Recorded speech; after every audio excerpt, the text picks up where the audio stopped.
नमस्कार, स्वागत है आपका भारत 24 न्यूज चैनल में। मैं हूं आपके साथ सोनम और चलिए रुक करते हैं आज की तमाम ताज़ा खबरों पर।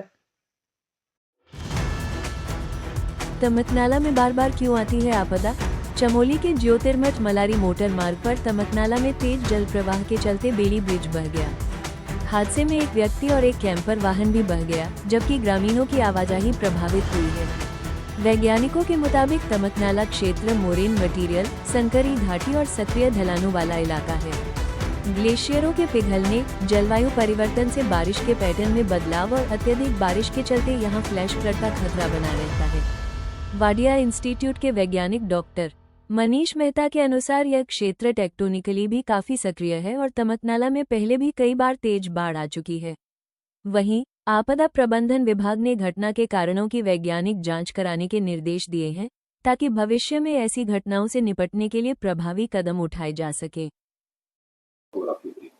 बेसिकली जो आपका रीजन है वो आपका जुम्मा से लेकर और जुम्मा से लेकर आपके झेलम के लास्ट तक जो है वो तमक वो रीजन है। वो रीजन ओल्ड जो है मोरेनिक मटेरियल से बना हुआ है। ग्लेशियर्स जो है कभी रहे होंगे वहाँ पे बहुत सारे ग्लेशियर है। दुनागिरी ग्लेशियर है, सामने कोसा ग्लेशियर है और इस साइड से आपके करीब करीब जो है 10-12 ग्लेशियर्स से वो वैली बनी हुई है वहाँ पे ग्लेशियर। तो वैली पूरी लूज जो है अनकंसोलिडेटेड मटेरियल से बनी हुई वैली है वो। और उस वैली में क्या है कि जो तमक का अगर आप वो एग्जाम्पल देखोगे या उसकी हिस्ट्री देखोगे तो वो हर साल, हर 2-3 साल में हर साल उसमें एक फ्लश फ्लड बढ़िया आता है। वो इस वजह से भी आता है क्योंकि अपर रीचेस में जो स्लोप है उस वैली का, और स्लोप बहुत ज़्यादा होने की वजह से साथ साथ नैरो वैली भी है उस रीजन में। और ऊपर जो एक ग्लेशियर्स है उसका, कोसा ग्लेशियर के जस्ट बगल में एक ग्लेशियर है, छोटा सा ग्लेशियर है।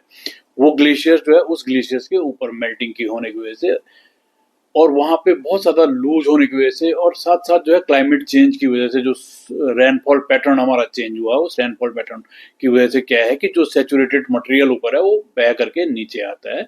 और नीचे आने से नैरो वैली जैसे धराली वाला जैसा वो आता है, ऑलमोस्ट वैसे ही केसेस में नीचे आकर के नैरो वैली में पानी एक्यूमुलेट होता है और बाद में वो हाइड्रोस्टेटिक प्रेशर की वजह से फ्लैश होकर के बाहर की ओर निकल जाता है। तो ये जो रीजन है ये आपका तमक नाला और उसके बगल में जुमा के आसपास का भी वो नाला है, वो भी बहुत एक्टिव है। और उसके जस्ट अपोजिट में जो है ये सिगरी नाला है, सिगरी वो भी बहुत एक्टिव है। सिगरी में एक बार लेक भी बनी थी पीछे और वहाँ पे जो है एक कोई विलेज भी था। तो 2002-3 में छोटा छोटा सा विलेज के मतलब एक शेल्टर टाइप का था, वो भी अब लगभग 2003-4 में वो लगभग कंप्लीट वॉश्ड हो गया था। तो उस रीजन में एक्टिविटीज बहुत ज़्यादा है। वो रीजन जो है जो जोशीमठ से ऊपर का रीजन वो टेक्टोनिकली भी बहुत एक्टिव रीजन है।